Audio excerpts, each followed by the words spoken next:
తెలంగాణలో రెండు అతిపెద్ద జాతరగా ప్రసిద్ధి చెందిన సూర్యాపేట జిల్లా పెద్దగట్టు లింగమంతుల స్వామి జాతర ఘనంగా జరుగుతోంది. యాదవుల ఆరాధ్య దైవమైన లింగమంతుల స్వామిని కొలిచేందుకు భక్తులు వేలాదిగా తరలివస్తున్నారు. జాతరలో ఎటువంటి ఇబ్బందులు తలెత్తకుండా అధికారులు ఏర్పాట్లు చేశారు. జాతరకు చిన్న పిల్లలు, వృద్ధులు, మహిళలతో సహా భారీగా భక్తులు తరలివస్తున్నారు.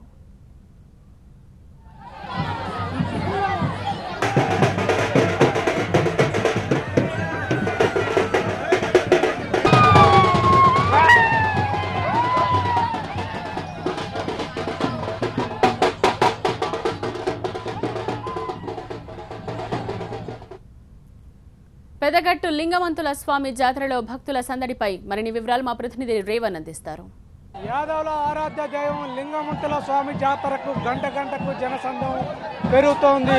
ఓలింగ నామస్మరణతో పెద్దగట్టు పూర్తిగా మారుమోగుతున్న పరిస్థితి కనిపిస్తూ ఉంది.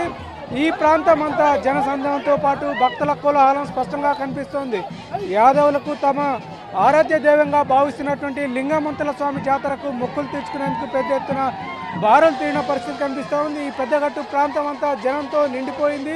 ఇక్కడ గుట్ట మీద ఉన్నటువంటి ఈ టెంపుల్లో ఇక్కడ స్పష్టంగా కనిపిస్తుంది. భక్తులు తమ మొక్కులు తీర్చుకునేందుకు లింగమంతులు చౌడమ్మలను దేవతా విగ్రహాలని దర్శించుకునేందుకు పెద్ద ఎత్తున ఆలయంలోకి ప్రవేశిస్తున్నారు. అర్ధరాత్రి నుంచి ప్రారంభమైనటువంటి ఈ జాతరకు భక్తులు పెద్ద ఎత్తున పెరుగుతున్నారు. పెద్ద ఎత్తున పోటెత్తున్న పరిస్థితి కనిపిస్తూ ఉంది. ముఖ్యంగా యాదవులు బేరీలు, డప్పులు, వాయిద్యాలతో తమ సంప్రదాయ దుస్తులతోటి నృత్యాలు చేస్తూ స్వామివారిని ప్రసన్నం చేసుకునే విధంగా భక్తి పారవశ్యంతో ముందుకు సాగుతున్నాం. మన ఇక్కడ చూడొచ్చు భక్తులు పెద్ద ఎత్తున ఇక్కడికి వస్తున్నారు. అంటే రాష్ట్రం నుంచి కాకుండా వివిధ ప్రాంతాల నుంచి కూడా పెద్ద ఎత్తున భక్తులు ఈ స్వామివారిని దర్శించేందుకు వస్తున్నారు. దాదాపు 15 లక్షల మంది భక్తులు ఇక్కడికి వస్తారని అధికారులు అంచనా వేస్తారు. దీనికి అనుగుణంగానే పెద్ద ఎత్తున ఏర్పాట్లు కూడా చేసిన పరిస్థితి కనిపిస్తోంది.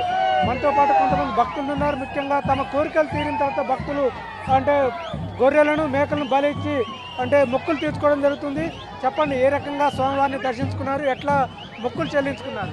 సార్, ఈ లింగమంతుల జాతర అనేటువంటిది ప్రతి 2 సంవత్సరాలకు ఒకసారి జరుగుతూ ఉంటుంది. తెలంగాణ రాష్ట్రంలో సమ్మక్క సారక్క తర్వాత అతి పెద్దదైనటువంటి జాతర. ఈ జాతరకి మన రాష్ట్రం నుంచే కాకుండా పక్క రాష్ట్రం అయినటువంటి ఒడిశా, ఛత్తీస్గఢ్ రాష్ట్రం ఎట్లా మొక్కులు చెల్లించుకుంటారు? గొర్రెపోతులు తీసుకొచ్చుకొని ఓలింగ అంటూ ఈ దేవాలయం చుట్టూ మొక్కులు చెల్లించుకుంటూ ఉంటారు. చాలా పవిత్రమైనటువంటి క్షేత్రం ఇది లింగమంతుల జాతర. సౌడమ్మ తల్లి, ఈ తల్లికి గజ్జల్లాగులతోటి గొర్రెపోతులు తీసుకొని అంగరంగ వైభవంగా దర్శనం చేసుకొని మొక్కులు చెల్లించుకోవడం జరుగుతూ ఉంటుంది. మీద కోరిన కోరికలన్నింటినీ చౌడమ్మ లింగమంతుల స్వామి తీరుస్తారని చెప్పి కోరికలు తీరిన తర్వాత ఇక్కడికి గొర్రెలు, మేకలను బలించి తమ మొక్కులు తీర్చుకుంటామని భక్తులు చెప్తున్నారు. అలాగే ఇది ఎంతో పవిత్రమైనదని కూడా భక్తులు చెప్పిన పరిస్థితి కనిపిస్తూ ఉంది. పెద్దగట్టు నుంచి camera person కుశల్తో Revan, TV9, Suryapet.